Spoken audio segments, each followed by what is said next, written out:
for my delay in posting for the past almost a week because I've been working 2 jobs and it's like it's kind of frustrating when you're only getting 3 to 4 hours a day.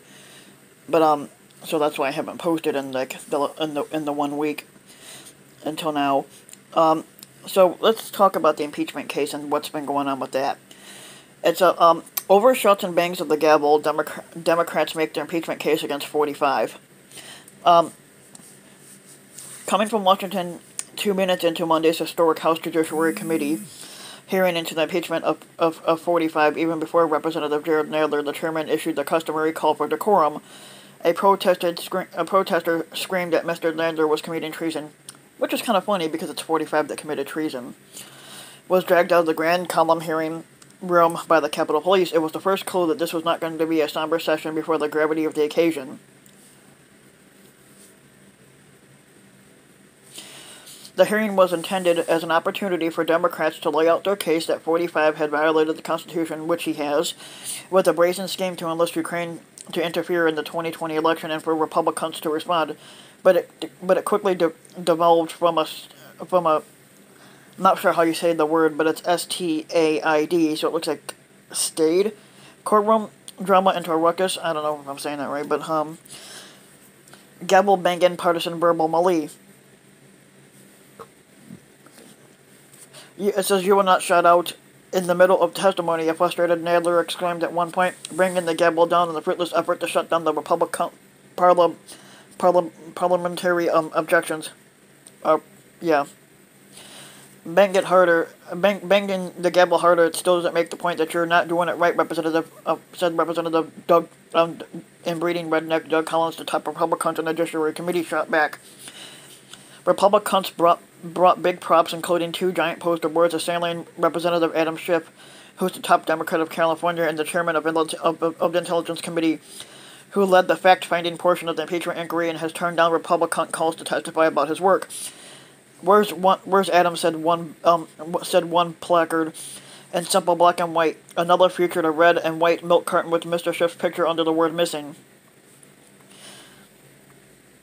Democrats brought big-name lawyers from New York, Daniel Goldman, a former federal prosecutor and MSNBC legal analyst who was the chief investigator for the intelligence panel, and Barry Burke, a white-collar defense lawyer known as a relentless interrogator, currently working for the judiciary. Mr. Burke wore 2 hats. After testifying alongside the Republicans' lawyer, Stephen Castor, he questioned Goldman and Mr. Castor, rattling the Republican with his rat-a-tat style. "Come on, Barry," Mr. Castor complained at one point, his face scrunching in frustration from the start. Castor, a veteran congressional investigator, whose off-duty passions include the Grateful Dead and the Philadelphia Phillies, gave off a workday vibe. He brought his briefing papers and a reusable grocery bag from Fresh Market, prompting the food chain to seize on a marketing opportunity.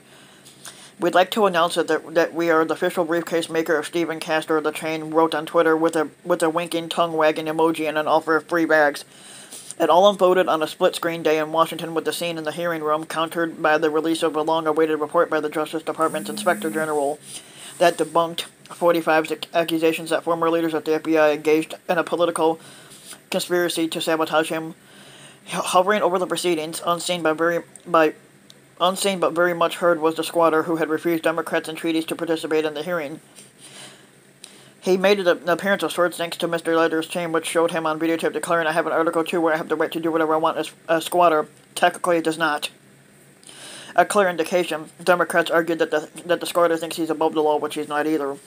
And 45 cannot stay away on Twitter. Witch hunt, he wrote in the first missive of the day, followed quickly by the "Do Nothing Democrats are a disgrace."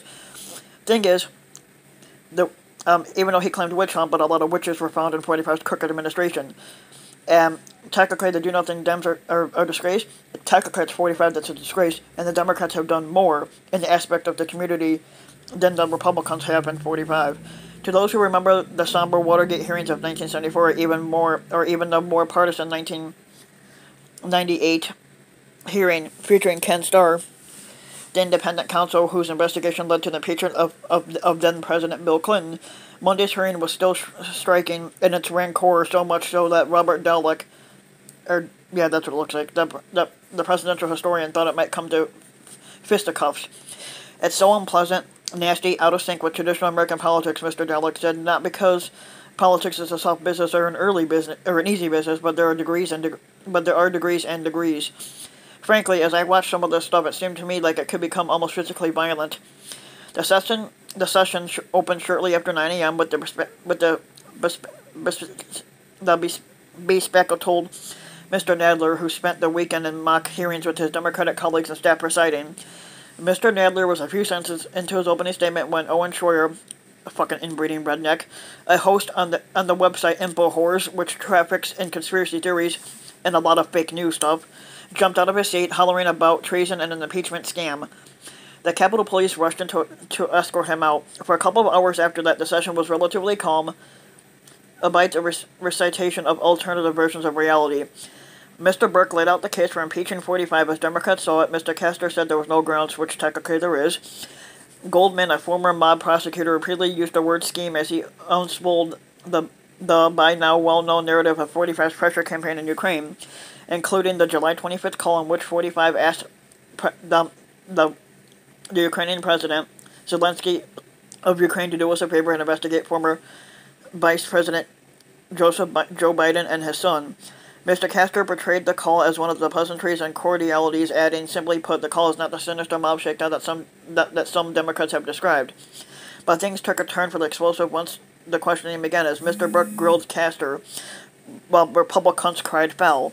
Is this when we just hear staff ask questions of other staff and the members get dealt out of this whole hearing? Representative Matt Gaetz, Republican of Florida, another inbreeding redneck and one of 45's most ardent defenders on Capitol Hill, the gentleman will suspend Mr. Nadler declared with another bang of the gavel, using a slightly politer congressional euphemism for silencing an interruption. When Mr. Burke was done questioning, Mr. Collins stepped in for the Republicans to hammer away at Goldman. Answer the question, he said sharply as Mr. Goldman paused before responding. Mr. Burke had so much free rein, let's go at it. In a sense, said Mr. Delic, the historian, the session was a reflection of the squatter himself, partisan, combative, not willing to give an inch.